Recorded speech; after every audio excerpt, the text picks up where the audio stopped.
ఈరోజు చంద్రబాబు నాయుడు గారి ఇంటి దగ్గరికి నిరసన తెలియజేయడానికి వెళ్ళిన కేసు సంబంధించి పోలీస్ అధికారులు నోటీస్ ఇచ్చారు. ఆ ప్రశ్నలకి వారు అడిగిన దానికి సమాధానం చెప్పడం మీదట జరిగిన వాస్తవాలని నేను ఎందుకు చంద్రబాబు నాయుడు గారి దగ్గరికి ఇంటి దగ్గరికి వెళ్ళవలసి వచ్చింది, ఎందుకు నిరసన తెలియజేయవలసి వచ్చింది, ఆ పరిణామాలన్నీ కూడా మాజీ మంత్రి ప్రస్తుత స్పీకర్ అయ్యన్న పాత్రుడు గారు గౌరవ ముఖ్యమంత్రి ఆనాటి ముఖ్యమంత్రి జగన్మోహన్ రెడ్డి గారిని ఉద్దేశించి సభ్య సమాజం తలదించుకునే విధంగా మాట్లాడిన భాష చాలా అప్రతిష్ట పాలు చేసే విధంగా, రాజకీయ వ్యవస్థని దిగజార్చే విధంగా నా కొడక, అట్ట నా కొడక, ఇట నా కొడక అని చెప్పేసి చాలా చండాలంగా మాట్లాడిన భాషకి నా మనసు చెలించింది. కాబట్టి రాజకీయాల్లో ఇటువంటి వ్యక్తులు కూడా ఉంటారా? ముఖ్యమంత్రిని పట్టుకొని అట్టనా కొడక, ఇట్టనా కొడక, అమ్మ నా బూతులు తిట్టే సాంప్రదాయం కరెక్టా అని చెప్పేసి మనసు చివుమంది. చంద్రబాబు నాయుడు గారి దగ్గరికి వెళ్ళి తెలియజెప్తే 40 సంవత్సరాల సుదీర్ఘ అనుభవం ఉన్న చంద్రబాబు నాయుడు గారు అన్న అటువంటి వ్యక్తుల్ని మందలిస్తే రాజకీయాల్లో కొంచెం విలువలు పెరుగుతాయన్న ఉద్దేశంతో ఆ రోజున చంద్రబాబు నాయుడు గారి ఇంటి దగ్గరికి వెళ్ళి నిరసన తెలియజేద్దామని చెప్పేసి వెళ్ళిన సందర్భంలో అక్కడ వెళ్ళిన నా మీదే దాడి జరగటం, నాతో పాటు వచ్చిన వాళ్ళని కొట్టడం, నా కారుని ధ్వంసం చేయడం, ఇవన్నీ కూడా జరిగిన పరిస్థితులన్నీ కూడా మీడియా ద్వారా ప్రజలందరూ కూడా చూశారు. నేను ఇప్పటికీ చెప్తా ఉన్నాను, రాజకీయాల్లో విలువలు, విశ్వసనీయత అవసరం. ఈరోజు గతంలో మేమున్నాం, ఈరోజు మీరు వచ్చారు. మిమ్మల్ని ప్రజలు చాలా బ్రహ్మాండమైన మ్యాండేట్ గెలిపించారు. మీరు చేయవలసిన బాధ్యతలు చాలా ఉన్నాయి.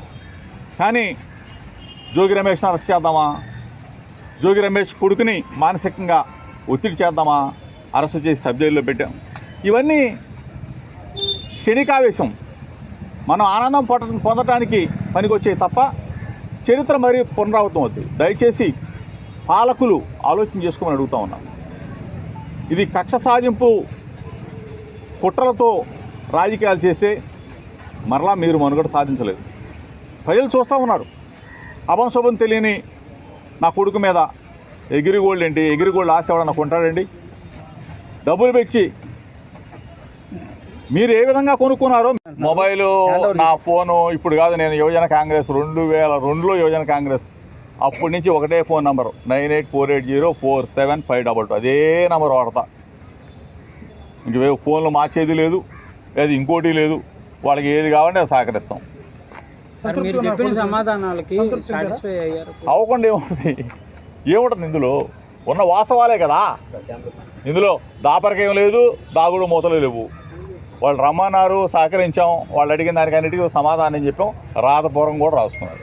కేవలం పరుష పదజాలం వాడటానికే గత గవర్నమెంట్లో ఎక్కువ ప్రయారిటీ ఇచ్చారనేది ఇప్పుడు మంత్రులు కానీ ఎమ్మెల్యేలు కానీ వ్యాఖ్యలు ఇస్తున్నారు. దాని మీద ఏం కాదు. పరుషుల పదజాలం వాడుంటే, మేము తప్పు చేస్తుంటే ప్రజలు మమ్మల్ని ఏం చేశారో మీకు తెలుసు. ప్రజలు ఈరోజు అదే పని కానీ చేస్తే రేపు మిమ్మల్ని ఏం చేస్తారో చూసుకోండి.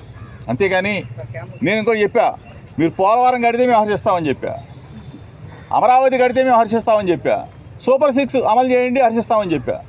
కానీ దాని గురించి ఆలోచన చేయకుండా రెడ్ బుక్ తీయాలా, జోగి రమేష్ను బొక్కలు వేయాలా, జోగి రమేష్ కొడుకుని అన్యాయంగా ఇరికించాలా, ఇది కరెక్ట్ కాదు కదా, ఇది మంచిది కాదు కదా. అపంశుభం తెలియని వాళ్ళు ఏం చేశారు? మేము ఉన్నాం కదా, సరే మా మీదే కక్ష ఉంది, తీర్చుకోండి, ఇది కరెక్ట్ కాదని చెప్పేసి మీ ద్వారా. పార్టీ సపోర్ట్ ఎంతవరకు ఉందంటే మీరు ఒంటరిగానే ఫైట్ చేస్తున్నట్టున్నారు, పార్టీ సపోర్ట్ ఎంతవరకు ఉంది? అసలు పార్టీ సపోర్ట్ నాకు అర్థం కాదు. పార్టీ సపోర్ట్ నేను మంచివాడిని, నా దగ్గర నీతి ఉంటే ఎవరైనా నిలబడతారు. జోగి రమేష్ బలహీన వర్గాల్లో అంటే అంచెలంచెలుగా ఎదిగాం కాబట్టి ఒకళ్ళు తీసుకొచ్చి నన్ను ఇక్కడ ఎక్కించలా, ఎవరో తీసుకొచ్చి ఇక్కడ కూర్చోబెట్టలా. యువజన కాంగ్రెస్ నుంచి మెట్టు పేర్చుకుంటే ఎక్కాం, అంతేకాని ధన్మంది తీసుకొచ్చి నన్ను అందరం ఎక్కించలా. పార్టీ సపోర్ట్, పూర్తి సపోర్ట్ ఉంటుంది. ఎందుకు ఉండదు?